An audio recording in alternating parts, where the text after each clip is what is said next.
Have you ever wondered how evil Mr. Burns is? I mean, his moral compass rarely points towards good. He believes he's so rich and powerful that the law doesn't apply to him. I should be able to run over as many kids as I want! And he's shown multiple times that he'll do absolutely anything to get his own way. There's a little crippled boy sitting in a hospital who wants you to win this game. I know because I crippled him myself to inspire you. In this video, we take a look at some of Mr. Burns' most evil moments, and this is just the stuff we know about. In Season 6, Episode 25, we get to see possibly Mr. Burns' most evil plan ever, which is saying something. When Springfield Elementary finds a massive supply of oil under the school, things are looking good for Principal Skinner and Superintendent Chalmers. You're standing on top of the richest elementary school in the state! Mr. Burns is furious that a local school has discovered oil, and it's Mr. Burns at the end of the day, so obviously he wants it for himself. But Principal Skinner informs him that the oil well is not for sale. Particularly to a black-hearted scoundrel like yourself. So as Mr. Burns can't acquire the oil legally, he decides to simply steal it. Makes sense for Monty. Burns' assistant Smithers, who will usually go along with anything his boss says, can't hold his tongue and urges his boss to reconsider. This isn't a rival company you're battling with, it's a school. Pish posh! It would be like taking candy from a baby. That sounds like a larf. Let's try it right now. Burns successfully steals the oil and Smithers is appalled by his boss's actions, so he asks if he's finally satisfied. No, not while my greatest nemesis still provides our customers with free light, heat, and energy. I call this enemy the sun. Jesus, that was ominous. This is Mr. Burns we're talking about, so this could literally be anything, but I don't think anyone saw this one coming because it's completely insane. Mr. Burns' plan for the sun is to block it out. And it wouldn't be an evil plan without a maniacal laugh. Everyone in Springfield is still furious with Monty for the oil incident, so the town meet to decide what to do with Mr. Burns, and then he shows up packing heat, so a face-off ensues between Burns and an angry mob. I'll see to it that Mr. Burns suffers the infernal machinations of hell's grim tyrant! Who here has the guts to stop me? So Burns is public enemy number one, and this is the moment that he decides to unveil his evil sun-blocking scheme to Springfield. Take one last look at the sun, Springfield.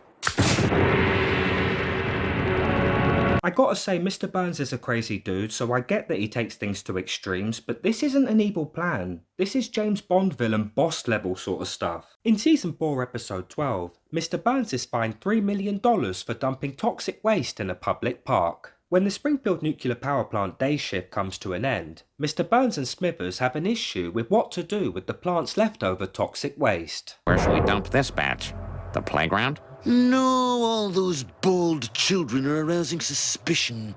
To the park! Burns and Smithers do exactly that and head to a local park. Regardless of how many people it makes bald, they dump multiple barrels of deadly toxic waste. There's evil, then there's Mr. Burns. I think it's full, sir. That's ridiculous. The last tree held 9 drums.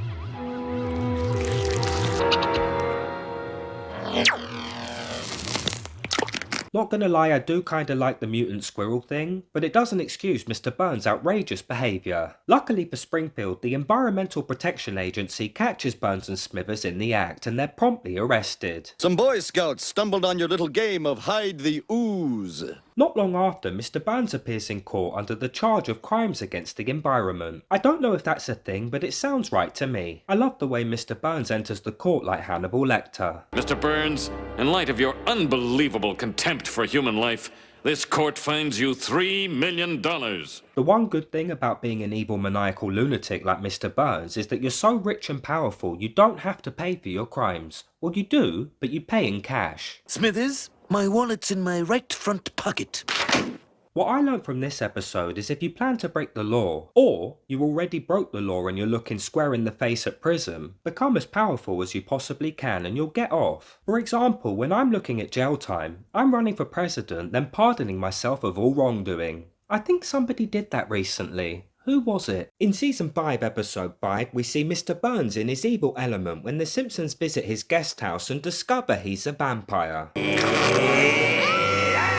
When Springfield is struck by a series of gruesome crimes, the town are baffled as to who the culprit is, and the story features on the Channel 6 News. Drained of his blood with 2 teeth marks on his throat. This black cape was found on the scene. Police are baffled. Mr. Burns features in an unrelated story, but when you see the two news segments back to back, it seems like there might be some sort of relation. Montgomery Burns has just closed a deal to buy the Springfield Blood Bank. Oh, I'm very excited about this deal. Oh, precious blood. Not long after, the Simpsons are invited to Burns Manor for a late-night dinner, which is the first sign of something suspicious. I mean, Mr. Burns doesn't even know Homer's name, so why would he invite his family to dinner if there wasn't a hidden agenda? But Homer doesn't seem fussed. It sure was nice of Mr. Burns to invite us for a midnight dinner at his country house in Pennsylvania. The Simpsons arrive at Burns Manor and take their first steps into a dinner they'll never forget. Welcome, fresh victims from my ever-growing army of the undead. Sir, you have to let go of the button. Oh, son of a... I don't know about you, but if my host referred to me as a victim when I arrived for dinner, I think I'd politely tell them I had to leave because my wife's gone into labour. And when they said your wife's standing next to you, I'd just run, timing non-existent contractions as I did so. There are other signs that there's something not right about Mr. Burns. Things like him appearing from a puff of smoke, his shadow not copying its owner, which is day one of shadow school, and blood being served with dinner. This all leads to Bart and Lisa doing some investigating, and they discover, shock horror, Burns is a vampire, and he eventually bites Bart, turning him into one of Burns' ever-growing army of the dead. Now that Bart's a vampire, the Simpsons have to kill the head vampire, Mr. Burns, to bring him back. And when they do so, the Simpsons discover that Burns wasn't the head vampire. It was Marge Simpson the whole time. One of the few examples of Marge Simpson being more evil than Mr. Burns. In Season 5, Episode 16, the town of Springfield are pumped for the upcoming Pigskin Classic. The Pigskin Classic between the Shelbyville Sharks and our own Springfield Adams. Homer struggles to get a ticket as the whole town are desperate to attend. Eventually Homer books his spot at the game by resorting to going with Flanders as he had a spare ticket to the game. Before the big game we see Mr. Burns inspiring his team with a motivational team talk, and this scene highlights just how far Mr. Burns will go to get his own way. There's a little crippled boy sitting in a hospital who wants you to win this game. I know because I crippled him myself to inspire you. I hope they win, or Mr. Burns said he's coming back. In Season 5, Episode 3, when Homer causes a nuclear meltdown in a test simulator, Mr. Burns is told he must enroll his employee at college and get him the qualifications he needs. When Homer struggles to be accepted to college, Mr. Burns tells him not to worry because he has a chair at Springfield U. I must object, this Simpson is not qualified. Mr. Burns isn't used to being told no, and instead of discussing the matter like rational adults, Mr. Burns jumps to his Mafia playbook and attempts to de-alive the head of admissions. However, unsuccessfully. Stop that. If you wanted him that badly, why didn't you just say so? Smithers, dismember the corpse and send his widow a corsage. And in Season 2, Episode 10, when Bart is out on his skateboard, all of a sudden he's hit by a car that was driven by Mr. Burns. As you'd expect, Mr. Burns is not concerned for Bart's welfare. Oh, for crying out loud! Just give him a nickel and let's get going! The matter is eventually taken to court after Mr. Burns attempts to buy Homer off, but he rejects the small offer. During the first day of the trial, Mr. Burns instructs his lawyer to inform the courtroom that as he's so rich and powerful, Mr. Burns is not like normal men, which is a common belief between maniacal lunatics. I should be able to run over as many kids as I want! In Season 7, Episode 5, Lisa Simpson becomes a vegetarian. When the Simpson family visit a petting zoo, Lisa is very taken by a baby lamb. You are so cute! Later that evening, the Simpson family are having lamb chops for dinner. See where this is going? Lisa decides she can't eat a lamb. I can't eat a poor little lamb. Marge points out there are many alternative options that Lisa can have for dinner instead of lamb. Chicken breast.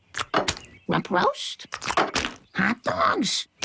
Homer can't believe that Lisa is never going to eat meat again, and I love this scene where Homer questions her about it. What about bacon? No. Ham? No. Pork chop? Dad, those all come from the same animal. Yeah, right, Lisa. A wonderful, magical animal. Lisa commits to her new vegetarian lifestyle by requesting her school provide a vegetarian option. But now Lisa has stopped eating meat, she has a moral objection to anyone who does so. When Homer invites half the town to his barbecue, Lisa hijacks the barbecue's main event, a succulent roast boar. Bart, no! What? Sorry, force of habit. Lisa dumps the pig in the river, so Homer and Bart give chase, because at the end of the day it's just a little wet, right? But when the pig ends up airborne, the father and son duo give up. I think it's events like this that make Lisa a lot of people's least favourite Simpson family member. The one good thing that did come out of this situation was this scene featuring Mr. Burns and Smithers, and it really sums Mr. Burns up. You know, Smithers, I think I'll donate $1 million to the local orphanage. When pigs fly. Will you be donating that $1 million now, sir? No, I'd still prefer not. Lisa eventually realises she was in the wrong when she gets some great advice from Apu. He tells her that believing eating meat is wrong is fine, but you must learn to tolerate others, rather than forcing your beliefs on them. Which, if you're going to take one thing out of this video, make it that. In Season 6, Episode 20, Mr. Burns attempts to turn 25 puppies into a new suit, which really highlights Mr. Burns' severe contempt for life. When Santa's little helper is particularly frisky, the Simpsons struggle to find out why. When their dog escapes and heads back to the dog track where they originally got him, the Simpsons follow him there, and Homer is particularly concerned. $2 to win on number 8. And have you seen my beloved dog? The family head inside the track and watch Homer's race. I mean, their dog is missing, but it's nothing a little gambling won't fix. We can't lose! Look at the name of the dog I bet on! She's the fastest. Homer, I don't think that means necessarily. And they're off! She's the fastest, jumps out to an insurmountable lead. During the race, Santa's little helper bounds onto the track and starts gaining ground on the leaders, but he's not interested in winning the race. He's got other things on his mind. What's Santa's little helper doing to that dog? Looks like he's trying to jump over her, but he can't quite make it. Come on, boy, you can do it! The Simpsons decide to keep Santa's little helper's new girlfriend when her owner gives her away because when they fall in love, racing dogs are useless apparently. Shortly after, Santa's little helper's new girlfriend gives birth to 25 puppies, and as the Simpsons can't look after all of them, they decide to give them away. And one interested party is Mr. Burns. There's something about his face I don't trust. And Marge was right not to trust Mr. Burns because his plan is beyond ridiculous. At first I thought he was going to train them into a pack of vicious guard dogs, but after he steals the puppies, Mr. Burns plans to turn them into a new stylish suit. Please, won't you see my vest? Mr. Burns has done a lot of evil things, but as a dog lover, this one takes the cake. I hope you enjoyed the video. Thanks for choosing Project Toons, and please like and subscribe for more content.